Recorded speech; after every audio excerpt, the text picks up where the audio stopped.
नमस्कार। ये कहानी है दानापुर की, असेंबली कॉन्स्टिट्यूएंसी 186। ये कोई आम चुनावी चर्चा नहीं है, बल्कि एक ठोस, डेटा ड्रिवन पोस्टमार्टम है। एक ऐसी सिस्टमैटिक डीब्रीफिंग जो बताएगी कि 2025 में आखिर हुआ क्या और 2030 का ब्लूप्रिंट कैसा दिखना चाहिए। जमीन की हकीकत से शुरू करते हैं। बिहार की इस मिट्टी में फोकस किसी नेता के शोर शराबे या पर्सनालिटी पर नहीं होगा। हम सिर्फ सिस्टेमिक आउटकम्स और आंकड़ों की ठोस जमीन पर बात करेंगे। आइए समझते हैं कि एक आम मतदाता का दिमाग किस दिशा में चल रहा है। एक नजर एजेंडा पर डालते हैं। पहला, जमीनी हकीकत। दूसरा, 2025 के परिणाम का विश्लेषण। तीसरा, अस्थिरता का पैटर्न। चौथा, बुनियादी ढांचा और आबादी। और आखिर में 2030 का रणनीतिक ब्लूप्रिंट। पहला हिस्सा, पल्स ऑफ द सोइल, जमीनी हकीकत। दानापुर पटना मेट्रोपॉलिटन रीजन का एक तेजी से बढ़ता हुआ शहरी क्षेत्र है। यहाँ अर्बन एस्पिरेशंस बहुत हाई हैं, लोग आगे बढ़ना चाहते हैं, लेकिन हकीकत यह है कि सिवियर इंफ्रास्ट्रक्चरल लैग ने इन सपनों को रोक रखा है।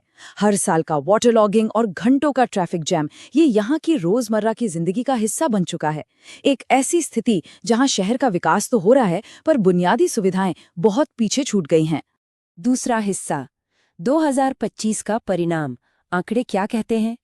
इस बार 58.47% वोटर टर्नआउट देखा गया है।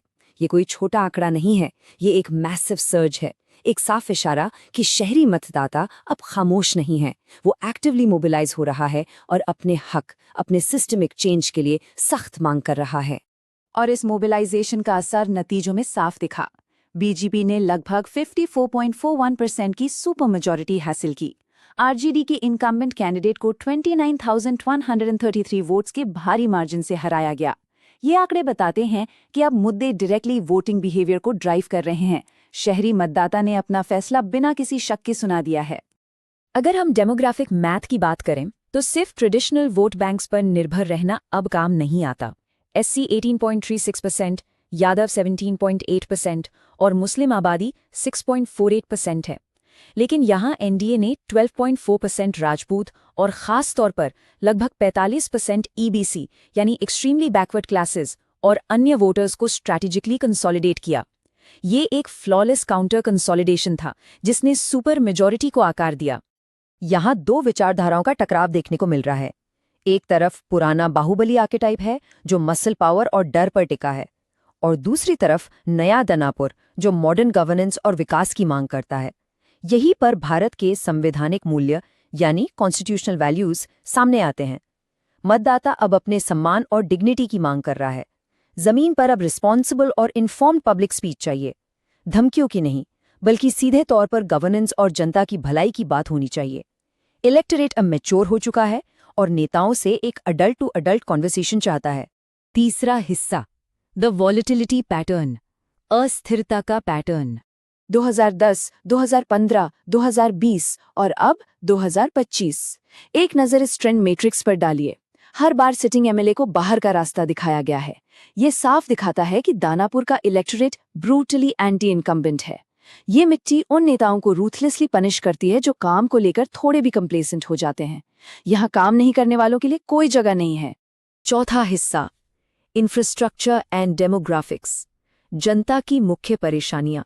इस वोटर ग्रीवियंस हीट मैप को समझना जरूरी है। सदर बाजार में वाटर लॉगिंग, सगुना मोड़ पर लंबा ग्रिड लॉक, सड़कों पर अनकलेक्टेड गार्बेज और हाई यूथ अनएम्प्लॉयमेंट, ये सिर्फ डेटा पॉइंट्स नहीं हैं, ये लोगों की रोजमर्रा की जिल्लत और तकलीफ है।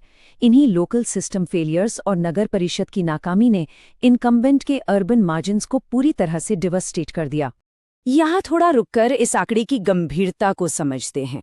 69.4%। ये दानापुर क्षेत्र में चाइल्डहुड एनीमिया का स्टैगरिंग रेट है। सोचिए, ये दर्शाता है कि लोकलाइज्ड हेल्थ डिप्लोमेसी की कितनी सख्त जरूरत है। गवर्नेंस का मतलब सिर्फ सड़कें बनाना नहीं है, इसका असर सीधे आंगनवाड़ी, लोगों की सेहत और बच्चों के आने वाले कल तक पहुंचना चाहिए। पांचवां हिस्सा, द 2030 स्ट्रेटेजिक ब्लूप्रिंट, आगे का रास्ता। अर्बन डोमिनेंस को तोड़ने और पार्टी ब्रांड को री इंजीनियर करने के लिए एक 24 महीने का ऑपरेशनल लैडर चाहिए। ये 4 फेजेस रिलेंटलेसली इंप्लीमेंट करने होंगे। फेज 1, पुरानी छवि को हटाकर नए पढ़े लिखे चेहरों को आगे लाना यानी डिटॉक्सिफिकेशन। फेज 2, नया दानापुर का एक ठोस और मॉडर्न विजन।